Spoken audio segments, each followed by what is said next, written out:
دقل برئيس علي ناصر شروفكار سياسي جه بغداي في مجاري قلتو بيش ديكين برئيس علي تو بخيراتي جبو كردستان 24 بوچی پشتی نزیکی سه هیوان اتانها کو عراق دقل سوريا هف سنورة جيرانه بوچی معامله ناکتن دقل سوريا ترسى عراق جي هيا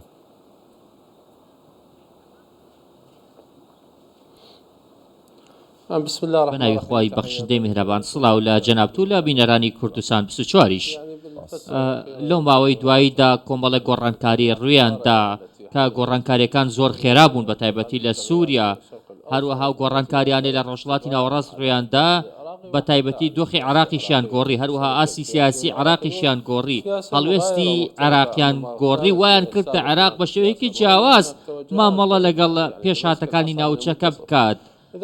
هەر لەبەر ئەوە من بڕوام وایە کە عێراق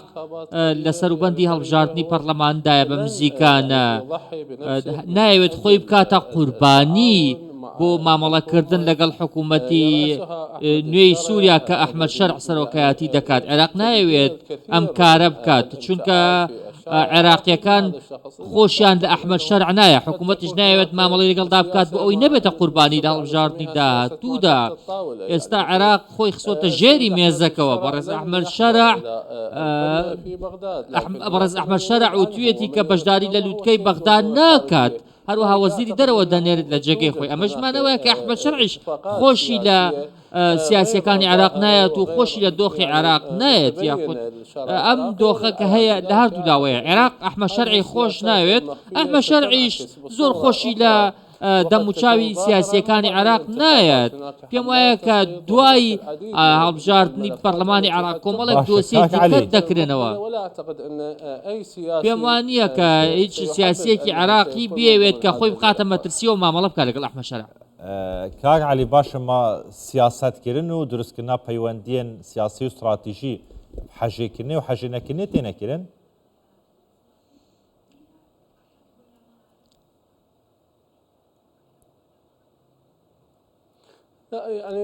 نا مەبەستەکە ئەوە نییە بەڵکو من پێم وایە کە باشترە سیاسیەکان سازش بکەن یاخود سیاسیەکان باژیری و مامەڵە بکەن چونکە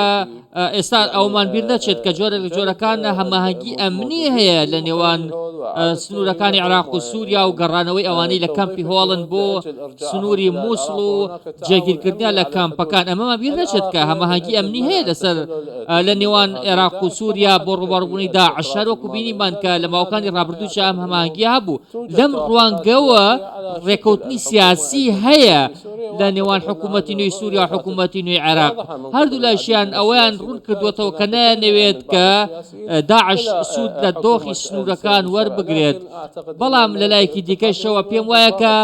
بابەتی هەڵبژاردن بابەتێکە لەسەر حکوومەتی عراق گوشارە. عراق نایەوێت کە ئەم پەیوەندیانە بخاتە پێش هەڵبژاردنەکانەوە بۆ ئەوەی کە ڕوبەڕووی گوشار نەبێتەوە. لە لایەکی دیکەشەوە ئەمە ئاساییە تۆ ئەگەر دوژمنایەتی لایەنێکت کردوێت ئێستا بیتە دۆستی وەکو ڕوسیەکان بینیمان ئێستا وڵەدەن کە بنکەکانی خۆیان لە تەرتوس و حەمێمیم بێڵنەوە. ئێستا زۆری نەوچەکانیشی کە بەدەستی هێزە چەکدارەکانی سووریاوەیە هەر ڕووسین بۆیە پێم وایە ئاساییە گەر تۆ پێشتر دوژمنایەتی لایەنێکت کردبێت ئێستا دۆستایەتی بکەیت. بەڵام ئێمە لە ڕابردوویشدا پەیوەندیمان هەبووە لەگەڵ سووریا بە تایبەتی سووریای سەردەمی بەشار ئەسەد. بەڵام ئەوەی کە ئێستا دەگوزارێت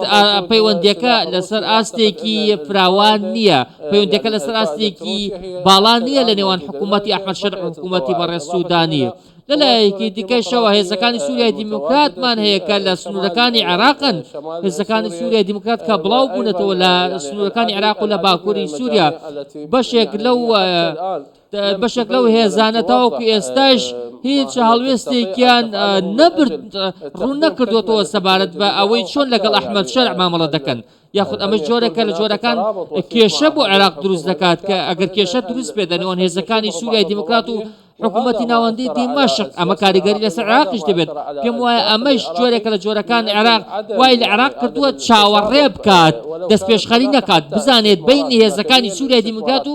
حکوومەتی ئەحمەد شەرع بەکوێ دەکات دواتر بڕیاری خۆی بدات چونکە بیرمان نەچێت هێزەکانی سووریای دیموکرات بەشێکی زۆر داعشیان ژردستایە. زۆر باشە بەشێک ji şirûvekaran jî kak Elî behsaveyekê dikin ku Iraq çavarê û kêya Îranê diketin hêşta Îranê û Kanadaya Iraqê ji bo vê çendê peywendiyên xwe asayî biketin yan giringî pê bidetin digel hikûmeta nû yan bişin ew desaladarên nû yên Sûriyeyê. Ev rast e?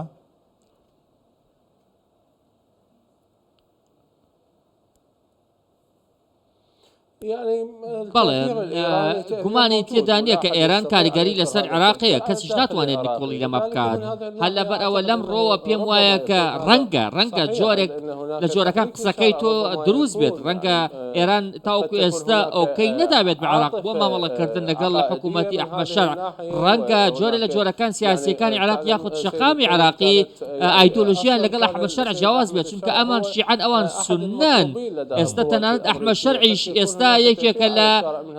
داواکراوەکان لای ئەمریکا و عێراقیش ئەمەش ڕەنگە کاریگەری هەبێت پێم وایە کە ڕاستە ئێران کاریگەری لەسەر شەقامی عێراقیە بەڵام بەو شێوەیە نییە کە باس دەکرێت کە کاریگەری لەسەر سەرکردایەتی عێراق بێت و ڕێگە نەدات کە پەیوەندیەکانی لەگەڵ ئەحمەد شەرع ئاسایی بکاتەوە هەرچەندە عێراق پێشتریش خۆی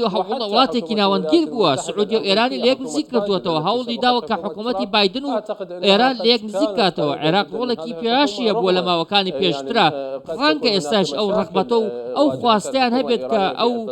ئێرانیش لە ئەحمەد شەرع نزیک بکەنەوە کە عێراق هەڵسێت بەم ئەرکە بەڵام ئەوەی کە ئێستا دەیبینین کە عێراق دەیەوێت کە عێراق وڵاتەکە نەچێتە چوارچێوەی شەڕەوە نەچێتە ژێرباری بۆردومانەکانی ئیسرائیلەوە نەچێتە ژێرباری گرجەکانی سووریاوە ئەوەی عێراق دەیەوێت ئێستا خۆی دوور بخاتەوە لە هەموو جۆرە ئاڵۆزیەک عێراق چاوی لەوەیە کە خۆی لە داعش بپارێزێت ئەمە زۆر ڕوونە لەسەر ئاستی حکوومەت لەسەر سێزانامنیەکان لەسەر ئاستی وەزارەتەکان هەوڵی داوە کە خۆی دوور بخاتەوە لە خانەکانی داعش کە لە سووریا چالاکن لە ماوەکانی داهاتووشدا پێم وایە کە عێراق ڕۆڵێکی گەورەی دەبێت لە نزیککردنەوەی ئێران و تەنانەت ئەحمەد شەرعیش بەڵام ئەوەی کە پێوەستە بە گوشارەکانی ئێران لەسەر عێراقەوە ڕاستە کەس گومانی لەوەدا نییە کە ئێران گوشاری لەسەر عێراقەیە بەڵام عێراقیش دەیەوێت خۆی دوور بخاتەوە لە هەموو جۆرە ئالۆزیەک کە ڕەنگە لە سووریاوە سەر هەڵبژات پێم وایە عێراق دەست پێشخەریەکانی بۆ چارەسەر لەگەڵ سووریا دوا دەخات تا دوای هەڵبژاردننی پەرلەمانی عێراق و تەنانەت دوای حودۆکردنی حکوومەتیش پاشخستنا پەیوەندیان سوودا عێراقیدا دەمەکێدا کاک عەلی نەها هەموو جیان هەوڵ دەدەن و پەیوەندیان خۆ دەگەل سووریایە باش بکەتن بۆ نمونە بەریا چەندێکی سەرۆکی فەڕەنسایە پەیوەندیەکە تەلەفۆنیدا دەگەل ئەحمەد ئەلشەرع گفتوگۆ کردنە و داخواست کرێک و سەردانە فەڕەنسایە بکەتن ڕۆژێکی پێ ئەحمەد شەرعی لە قەتەرەیە و ڕۆژێکی لە سعودیایە و ڕۆژێکی لە تورکیایە ینی ئەف پاشخستنا پەیوەندیên عێراقی دەگەل سووریایە ینی هیچ سوودێکیش بۆ عێراقی دروست دکەتن